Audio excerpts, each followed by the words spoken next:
वर्तमान समाज रे अत्याधुनिक पाश्चात्य जीवन शैली प्रति लोके जते आकर्षित हेले भी निज परंपरा को भूली नाहंती। उत्कलीय संस्कृतिर अनन्य पर्व सावित्री व्रत को बालेश्वर सहर ठारू पुरपुली पर्यंत समग्र जिले में विवाहित महिला माने बेस श्रद्धा और भक्तिर सह पालन करितिबा देखिबाकू मिलिछि। सहरर विवेकानंद मार्ग स्थित ललितेश्वरी काली मंदिर, झाड़ेश्वर महादेव मंदिर, राजा बगीचा राधाकृष्ण मंदिर, बालीघाट स्थित तारिणी मंदिर, ओटी रोड स्थित लक्ष्मीनारायण मंदिर समेत अन्यान्य विभिन्न शैवपीठ और शक्तिपीठ गुड़िकरे सकाळु मध्याह्न पर्यंत महिलांकर भिड़ परिलक्षित होइतिला।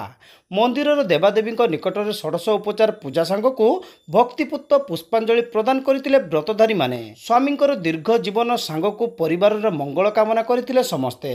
तेबे जीवनर प्रथम थर पर सावित्री व्रत पालन करुवा नवविवाहिता मध्य प्रबल उत्सुकता लक्ष्य करा जायतिला। महिला माने अन्य समय जेते भी आधुनिकता को ग्रहण करते भी अंतत पक्षे सावित्री व्रत पालन अवसर में संपूर्ण ओडिया घरर गृहिणी परी समस्त उत्कलीय परंपरा को ग्रहण करितिबा देखिबाकू मिलितिला। परंपरा अनुसार विवाहित झील मानक पई बापघरु सावित्री भार आसी थाए। अन्य पक्षरे बजार रे फल दर आकाश छुआ होइतिले मध्य स्वामी माने सेति प्रति भ्रुक्षेप न करी पतिव्रता पत्नी को खुशी करबाकू हाथ खोला खर्च करुथुले।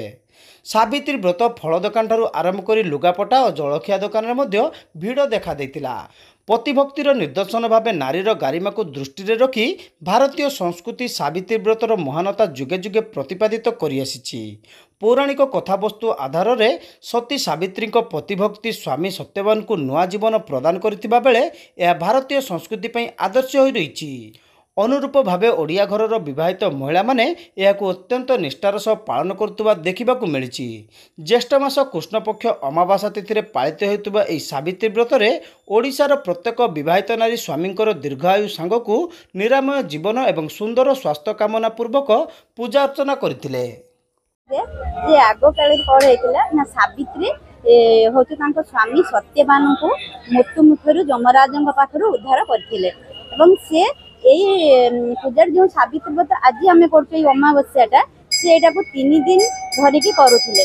फास्ट काली चतुर्दशी भी बहुत लोग हूँ सावित्री व्रत पालन करते आज आम अमावास्याटा को करुचे। यही दिन सावित्री कौन करते ना जमराजंग ठारू स्वामी को मुकुली आनी सावित्री एत महान नारी थे जे कि सी उभय यही सावित्री व्रत करके उभय बापघर आउ शाशुर परिवार को से रक्षा करथिले एवं बहुत किसी से दे पारिथिले। फलत बापांकर पुत्र संतान नथिला, केवल सावित्री गोटे झील थिले। तेणु से बापांकर पुत्र संतान को जमराजंग ठारू आशीर्वाद स्वरूप आनी पारिथिले एवं तांको शाशु ससुरंकर अंध शाशु ससुर अंध थिले सेथिपाई तांकर राज्य से हराइथिले एवं से मध्य तांकर शाशु ससुर राज्य फेरई पारिथिले एवं से यही पर्व को माता लक्ष्मी नारायण को जंगल रे फलमूल संग्रह कर से पूजा करथिले। सेथिपाई कोन हैतला बापा माँ चाहते बापा माँ ठार किसी न नहीं ये जंगल रे फलमूल सब संग्रह कर गुप्त भाव लक्ष्मी नारायण को 3 दिन धरी पूजा करथिले।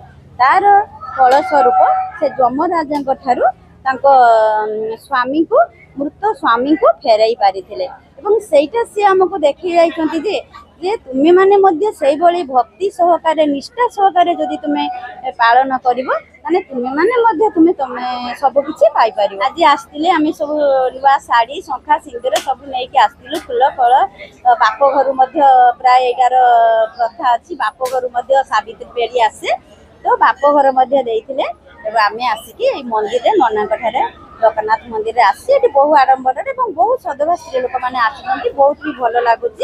आम ये आसिक पूजा दे आम मनस्कामना पूर्ण कलु स्वामी दीर्घायु जीवन कामना कलु सी केमती सुख समृद्ध पाइले से कामना प्लस घर आम घर परिवार समस्त मंगल कामना कलु।